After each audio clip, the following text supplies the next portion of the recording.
Hello guys, it is Insubordination, and I am doing another episode of my gameplay commentary series. In this game, I'm going to be playing the Scout Kit. That's right, the Scout Kit.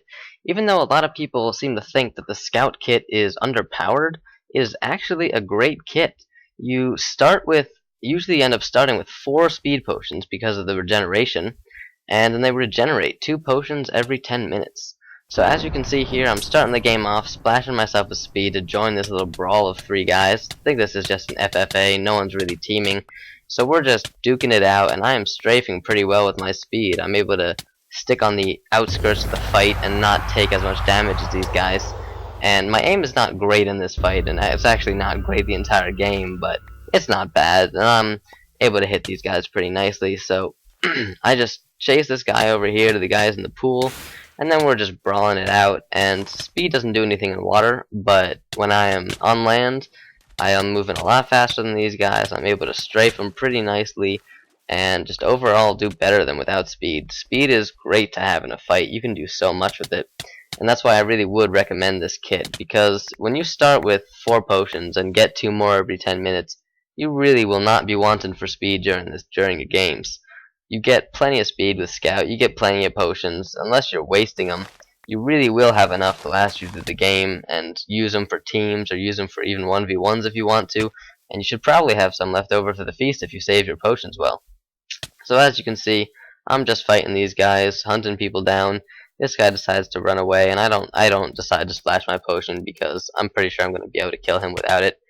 And he actually turns out to be a pretty good fighter. I'm strafing him pretty well this fight here, but he is managing to hit me well, and he brings me down in no soup and not even all my hearts. So that was a great fight. He was a good PvPer, and that was not an easy fight. And I think really the only reason I won is because I was strafing and getting some combos, which is a very good strategy to use in PvP. If you don't know how to strafe already, I would highly suggest learning to strafe, because strafing can be a great way to get not comments rather, but combos on your opponents.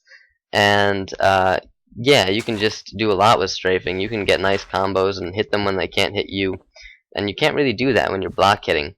You'll see later in this game I get some nice strafing combos with speed 2 on my enemies here, and it's a lot easier to strafe with speed 2, which is why Scout is just such a great kit.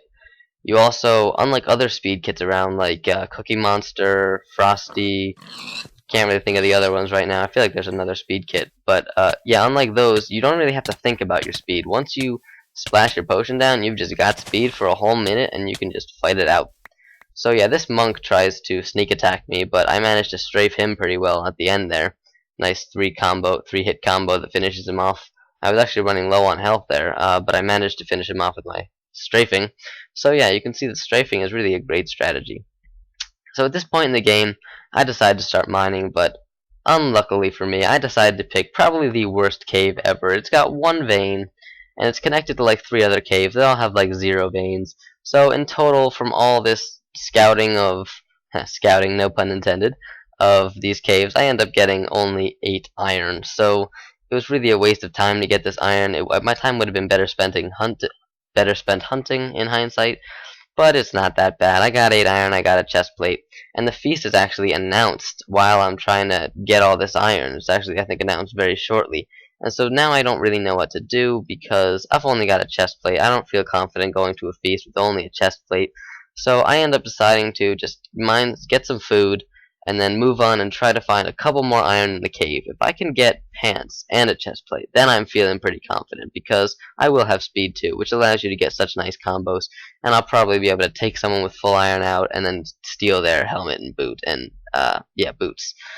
So I found this cave. I get 9 more iron in order to get a iron sword and iron leggings.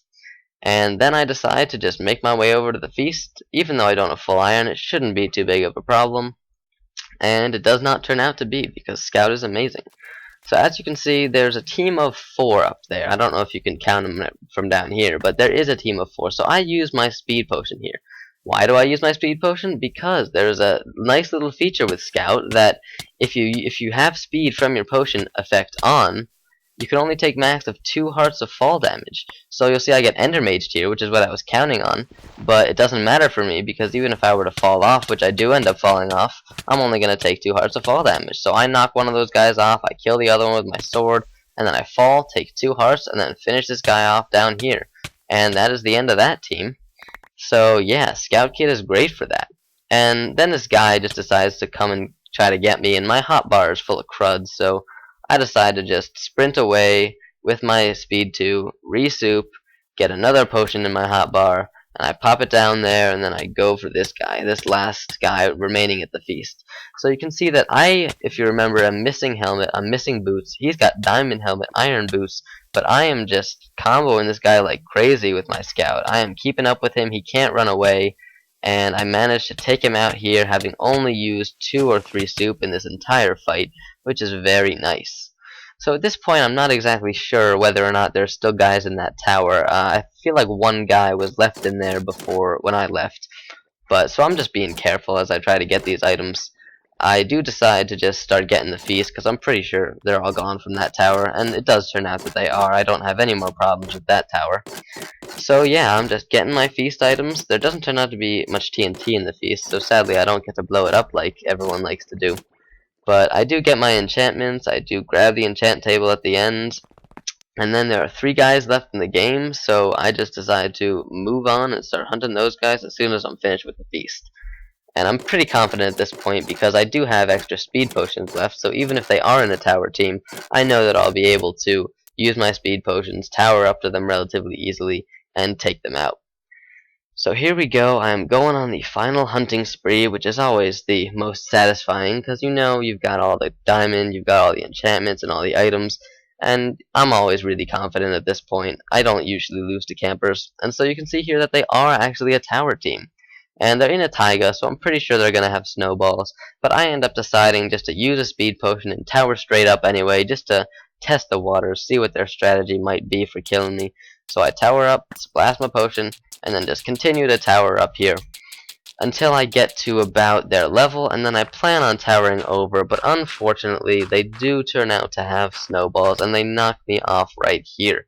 But I am scout, so I only take a little bit of damage, and I actually tease them, saying that I have the no-fall hack, but they don't even know what that is, so it didn't turn out to be a very good teasing. Yeah, so I end up just deciding to use my pillar as cover, and tower up again. So I splash a potion just to be safe, because I've got plenty of potions. I think I've still got one left after this, and in a couple minutes more will respawn.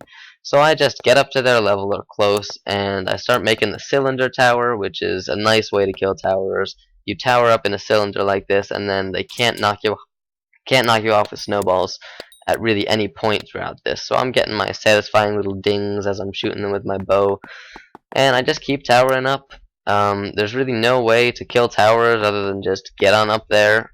Usually it's best to put some water on the ground to make sure that to give yourself a little safety net, but I'm scout, I've got an ender pearl, so I decided to just go the quick route and just get on up here. So at this point I am tired of towering, so I just decide to use my ender pearl, YOLO it. I splash down my potions, and so even if I miss with this ender pearl, which I really almost do, look at that, I barely hit it, I wouldn't have fallen, I wouldn't have died by the fall. So here we go, I take them out with my strength, 2 shots on each of them with my sharp 1D sword, and then I win the game, and the cake actually spawns under the tower, which is a little funny. So I hope you guys remember to rate, comment, and subscribe, and I hope you did enjoy this video. See you later.